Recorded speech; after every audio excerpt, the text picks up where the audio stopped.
Okay, so how did we get to the American Revolution? How did we get to start here? Well, the Battle of Lexington and Concord were the first official shots shot during the American Revolution, and that you can see in my previous video. The Battle of Bunker Hill was kind of the first battle that we're going to talk about as far as the American Revolution that I want you to really know.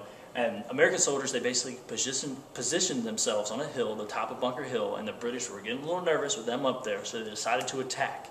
Now this is a big event because the British won, Americans were forced to retreat, but the British lost over 1,000 men compared to America's only 400. So also at this time, we realized that not everybody wanted to fight this war. So Second Continental Congress decided to issue the Olive Branch petition to Britain to try to get them to sign a treaty to make peace. Let's put all this aside and let's just be happy all over again. But the king rejected it, and he actually put more laws on the colonists to punish them. So the Declaration of Independence was signed on July 4th, 1776, which is also talked about in my previous videos. And now Americans had declared their independence, but now they had to fight for freedom. So the Battle of Trenton, all right, this is one of the first battles that I need you to know after the Declaration of Independence was signed, was General Washington led his troops across the Delaware River on December 25th, 1776. It's actually the picture on the top of my website, Washington leading his troops to battle. And they marched into Trenton, New Jersey. So Americans captured or killed over 900 soldiers and tons of much needed supplies. And it was a big victory because it convinced other colonists to join the army and fight the good fight, because now they saw that, hey, Americans had a chance. They defeated the British at the Battle of Trenton. So the Battle of Saratoga was a huge turning point in the war.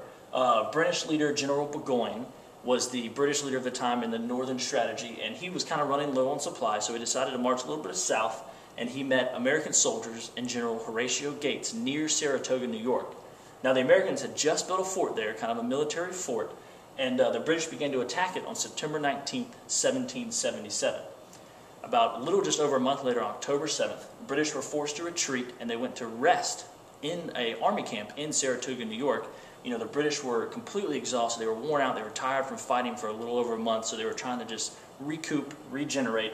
Now, while they were resting, the Americans snuck up, surrounded them, and fired on them 24/7. And eventually, Burgoyne was forced to surrender because he had lost so many men and there was no way out for him. And this is a turning point for two major reasons. One, it showed Americans they had a chance. Right? They had a chance to win this war. And also, other countries who saw America's had a chance decided to join in the war and help America win. Hold up, time out. I think the camera went off. Let me make sure. All right, time in. We're good. All right.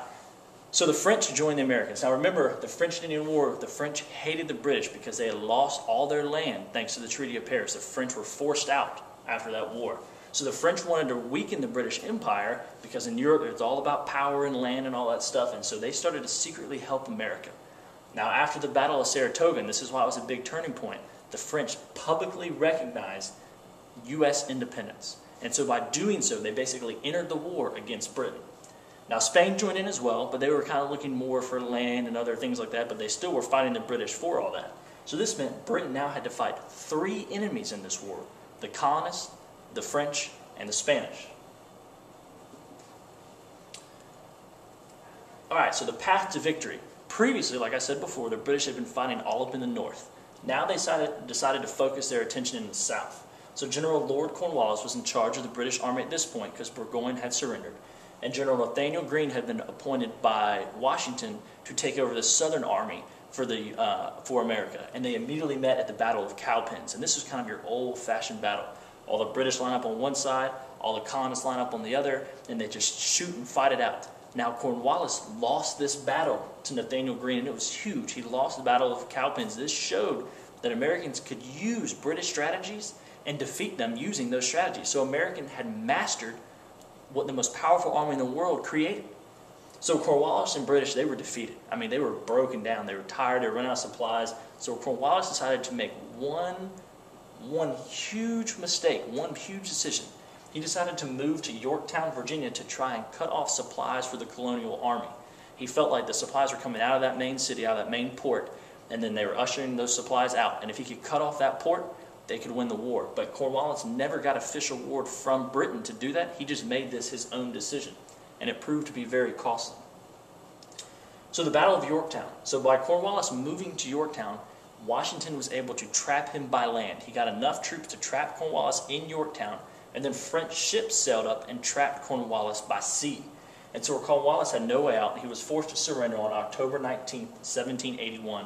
And this was the last major battle of the war. Now, there were other battles going on in the South at this time, but it was hard to get word out that, hey, Cornwallis had surrendered, the war was over. But Britain knew after they heard that this battle was lost, they had lost the war. And so eventually all British soldiers were pulled out, and America was free.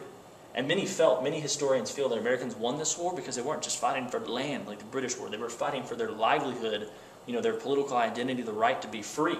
And so now it's time to create a new nation. And that's where we're going to take off in the next video.